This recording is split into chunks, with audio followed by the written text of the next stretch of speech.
Dzień dobry. Jeśli miałabym podsumować to wideo jednym zdaniem, to wykonamy proste ćwiczenia.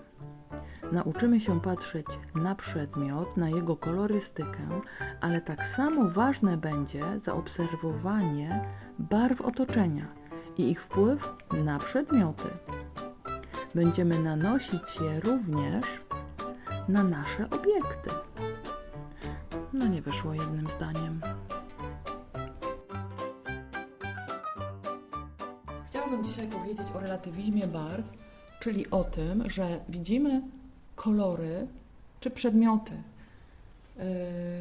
w różny sposób, w zależności od otoczenia. Czyli jeżeli ja będę miała, wzięłam oczywiście najbardziej proste przykłady, czyli przedmioty białe i czarne. Jeżeli będę miała otoczenie żółte, przy takiej butelce czarnej, to ten żółty mi się odbija tutaj na styku i w ten sposób będę chciała malować.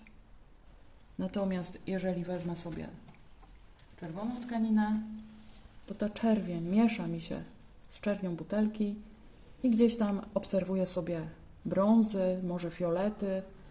Wiadomo, czasem sobie troszeczkę to wymyślamy, czasem to widzimy, więc to już też zależy od doświadczenia i od wrażliwości naszego oka. Tutaj pokazuję, jak kolor taki seledynowy odbija mi się na białym kartoniku. I będę chciała pokazać to jak najprościej potrafię. Nie zajmuję się malowaniem martwej natury. Zajmuję się pokazaniem mieszania i jednym aspektem przy malowaniu martwej natury, czyli właśnie tym relatywizmem barw, chodzi o to, że kolor jest w jakiejś relacji, czyli ten biały ząb jest w relacji z czerwoną tkaniną. Upraszczając bardzo, moja biel przy tej czerwieni być może będzie przyróżowiona. Jeżeli im więcej kolorów, odcieni ukażemy w naszej martwej naturze, tym będzie ciekawiej. Jeżeli bym chciała malować ten ząbek, to zrobię sobie krawędź, która jest dla mnie ciemno-brązowa. I teraz przy czerwonym tle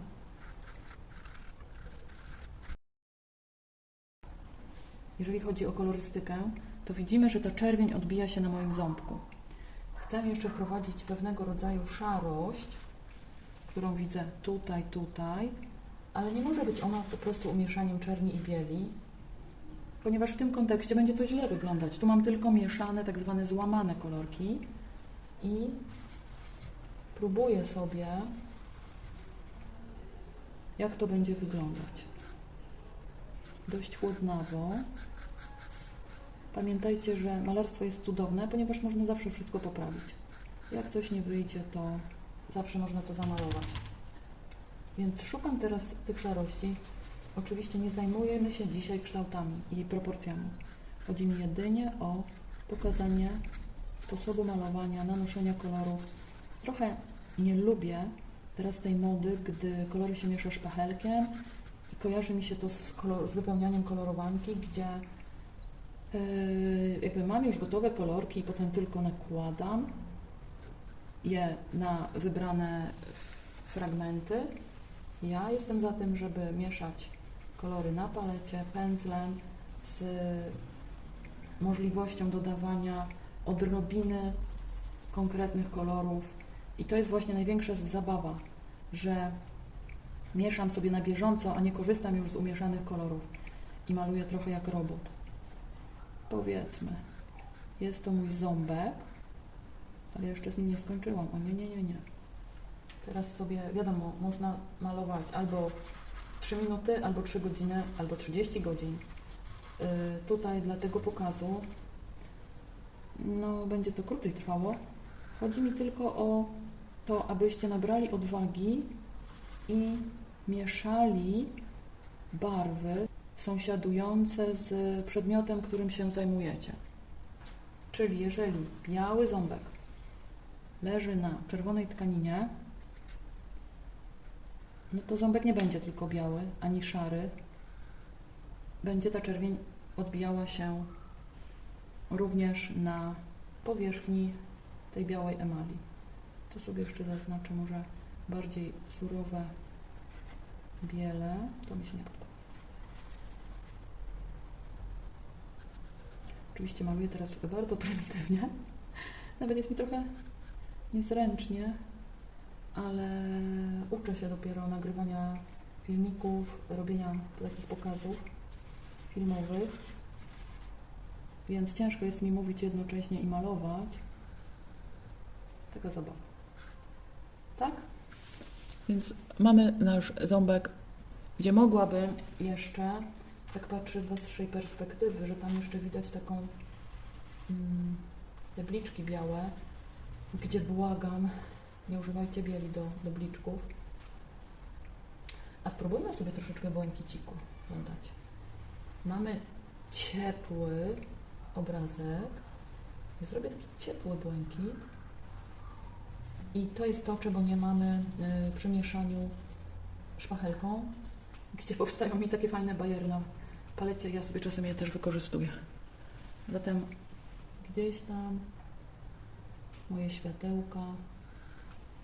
U mnie się trochę inaczej świeci niż tak jak patrzę w kamerkę.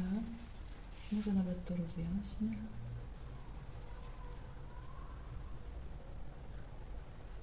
Jeżeli nie wychodzi, poprawiam do skutku. Mam trochę za dużo tej farby tutaj, ale myślę, że widać, o co mi chodzi.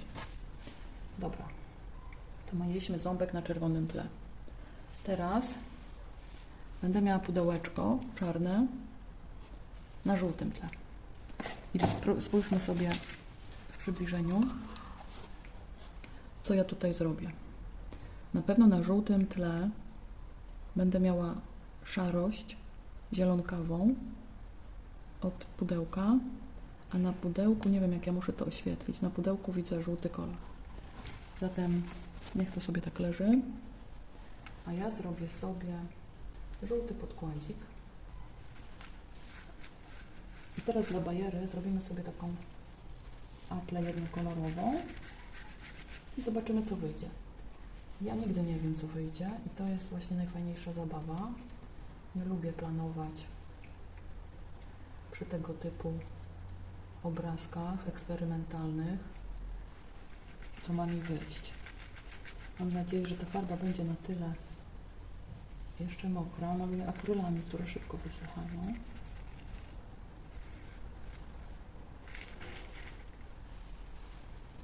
I teraz spójrzcie, nie wiem, czy widać to, ale tutaj jest światło błękitne. Czyli do mojej czerni dodaję sobie błękitu. Do mojej czerni dodaję sobie oddzielnie. Ten pędzel jest od czarnego, a błękit sobie zrobię tutaj.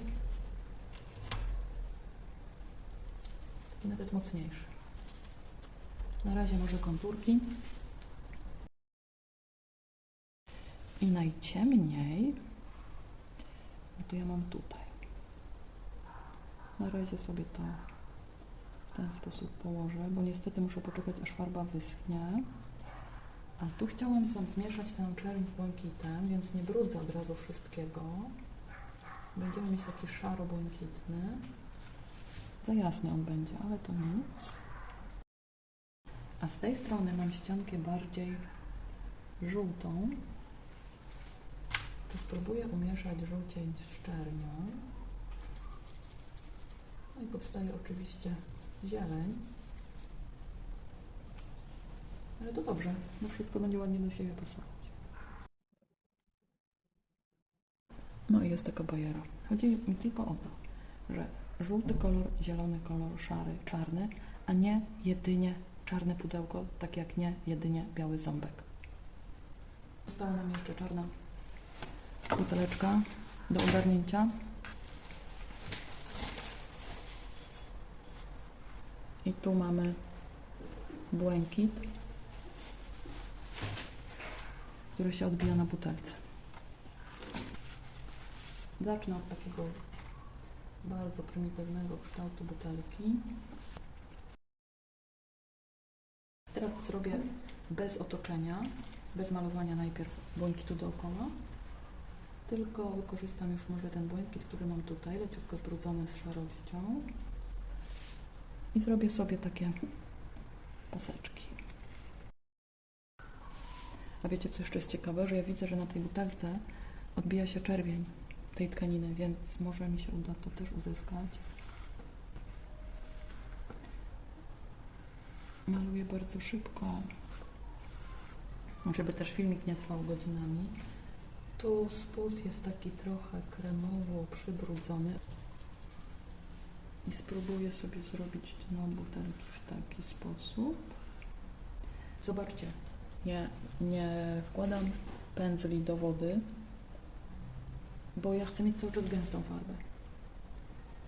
I teraz gdzieś tam szukam sobie niebieskiego z czernią. No i kombinuję. Oczywiście ja nie wpatruję się teraz w tą butelkę, tylko bardziej jestem skoncentrowana na tym, żeby pokazać pewną odwagę w podejściu do malowania. Czyli, że nie boję się dodawać kolorów, których tak naprawdę tam nie ma, są światłem odbitym.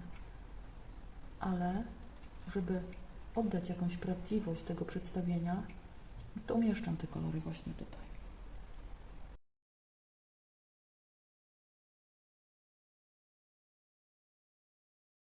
A teraz jeszcze mówiłam, że czerwień dodam, ale czerwień w zmieszaniu z czernią na butelce to jest brąz. Tak samo mieszam farby właśnie w ten sposób. Ważne jest, żeby mieszać zawsze na palecie farby.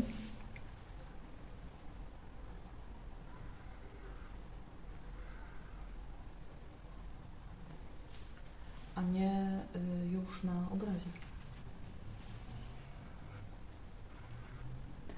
I taka historia.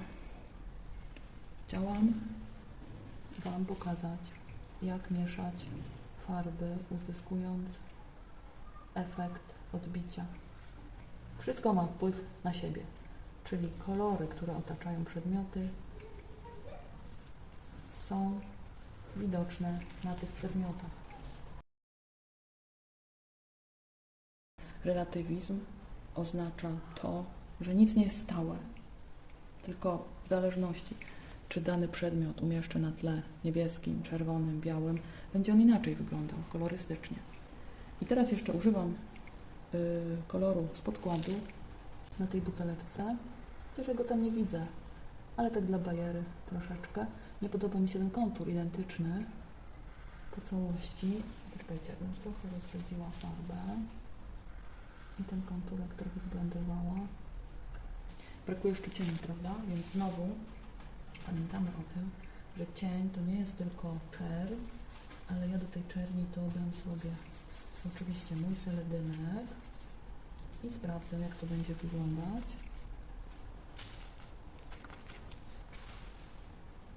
Nic więcej tu nie wymyślę, no nie ma tam innych kolorów. I upraszczając kształt, zrobię sobie taką bajerę.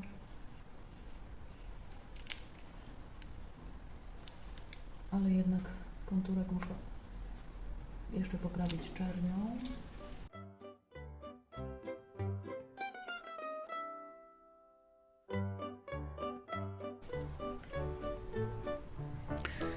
I to by było na tyle.